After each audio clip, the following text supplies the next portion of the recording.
Okay, I'm doing a little hiking just for fun. The trail is really rough, so if I fall into a ravine, I'm sorry about that. I will try to recover. And today I want to tell you about the walk from Los Arcos to Logroño.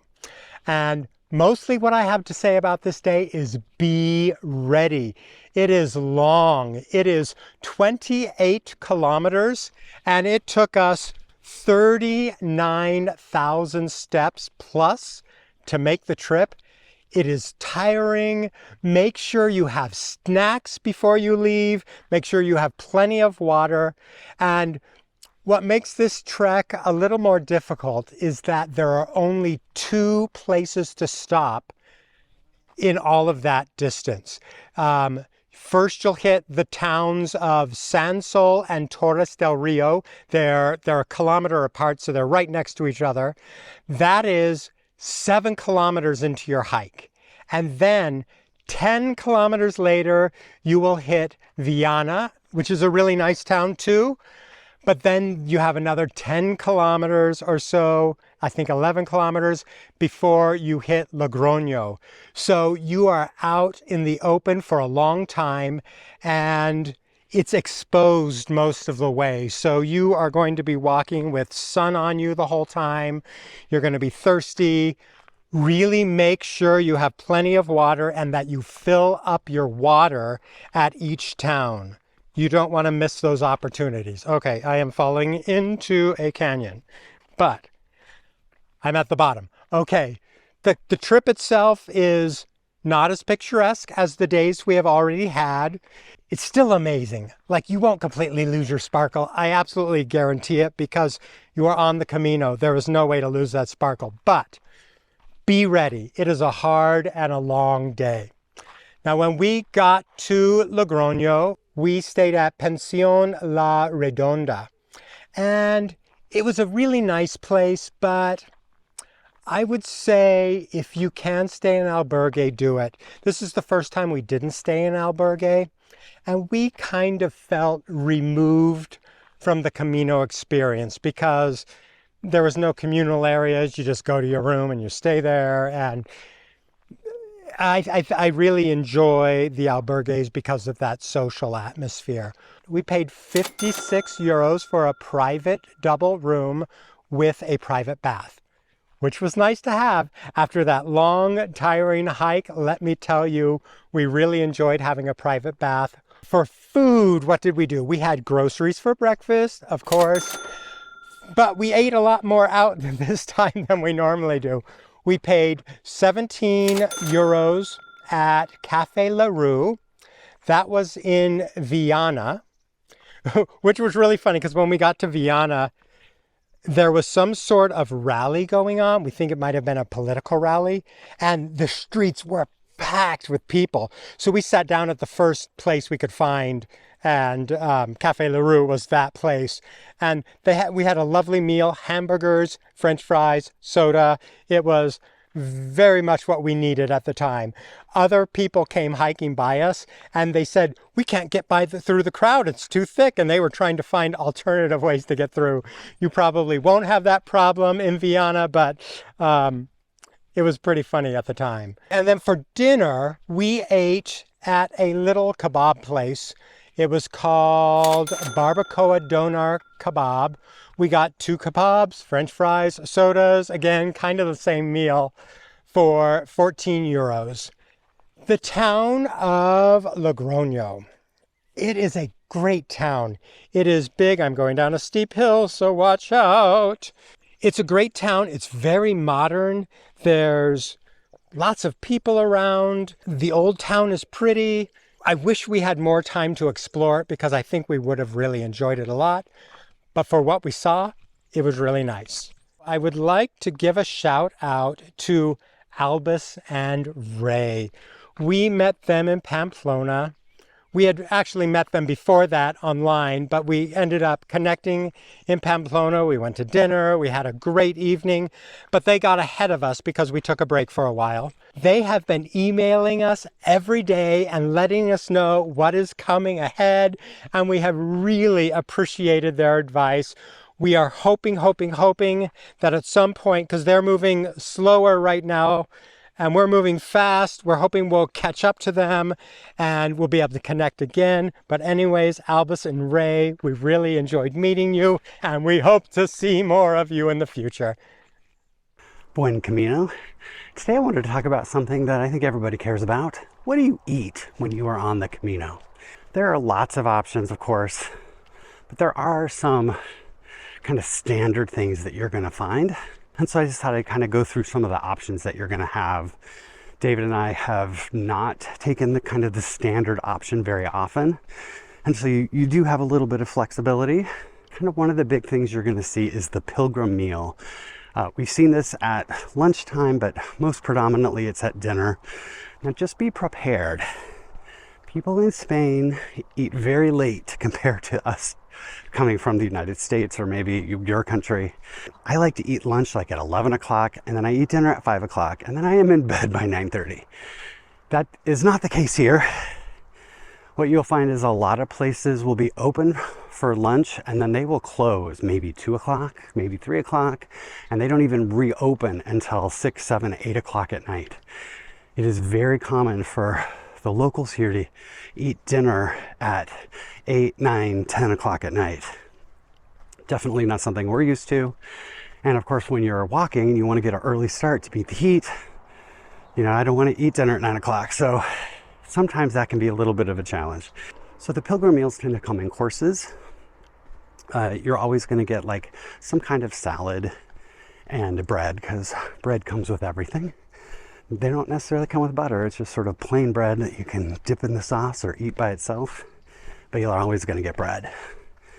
And then there'll be a first course, which might be some pasta. It might be a soup. We've had some really good pumpkin soups.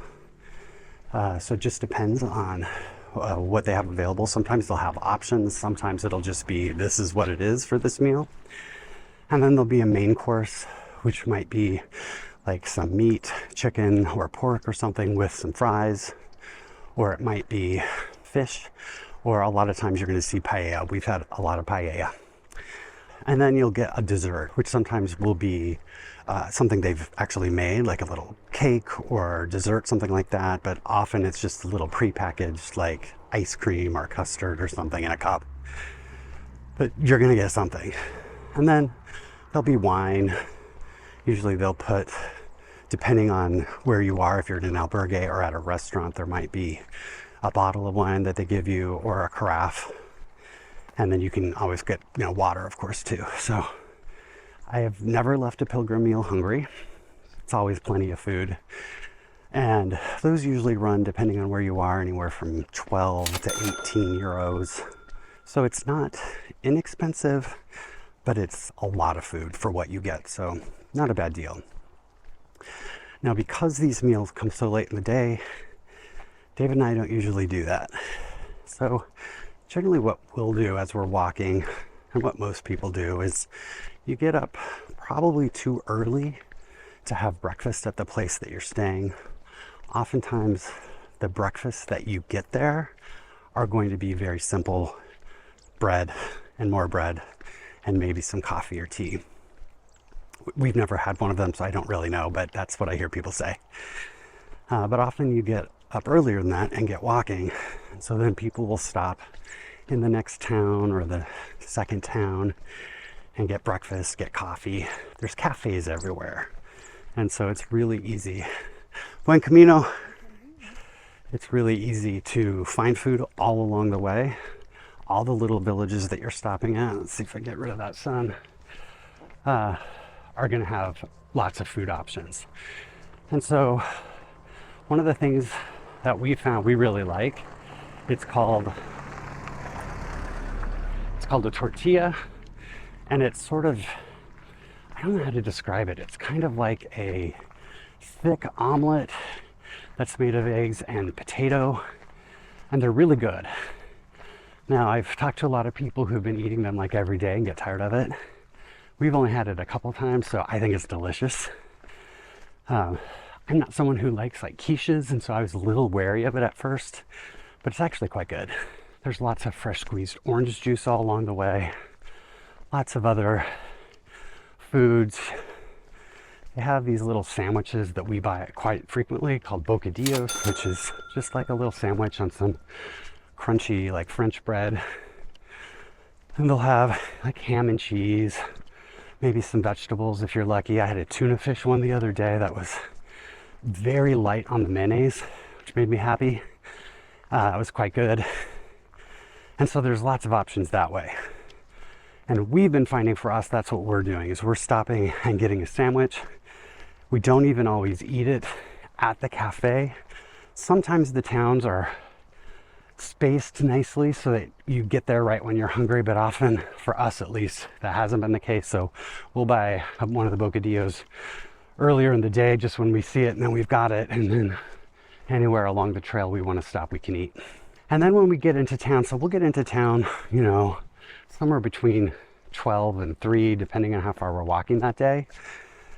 And generally by like 3 o'clock, most restaurants are going to be shut by then, and it's a bit early to be eating dinner then anyway, but we don't want to wait until 7 o'clock to get dinner. So we will look for a grocery store, and we've had pretty good luck. There's some of the little villages that are not going to have a grocery store. They might have something equivalent to like a 7-Eleven, a little market, but you know, they don't all have a huge big grocery store. But many of them do. And pretty much any of the ones that have a grocery store, we stop and we'll get prepared salads. And those have been like a godsend for us, because then we can get like a Caesar salad with some chicken in it. We get a piece of bread. Because we're kind of amping up our calories, we're walking so much, we'll get a cookie, something like that. And you know, those salads are anywhere from like 2 to 3 euros a piece. So getting dinner out of the grocery store, one, it's, you know, it's a salad. I mean, it's a grocery store salad. I'm sure the dressings are full of sugar, but it's still fairly healthy. It's affordable. You know, I've kind of talked before, David and I, we've got our budget. It's, you know, sort of set at around $100 a day. And we would rather splurge on accommodation than on food. So there's a handful of places, especially if we're meeting up with friends. Then we'll go out to the restaurants, or we'll get the Pilgrim Meal. We've got the Pilgrim Meal a couple times in those teeny tiny little towns where there's just nowhere to go. And so we've eaten at the hostel, at the albergue. But generally we try and eat in the grocery stores. It just works well for us. Coming into this, we weren't sure what the grocery store food was going to be like, and no one really talked about that, so I hope that gives you a little bit of insight. Just a quick little addendum of something I need to add. So when you walk into a town and you're going to look for a cafe, my advice in general is don't stop at the first place you see. The first place that you come to is always going to be the most crowded, because people come in, they see it, they sit down. Anytime we have walked past that first place, when you get to the second place or the third place, they're usually way cuter, often a little less expensive, because they just don't get the traffic that the first place always gets. So almost always the second or third place is going to be better.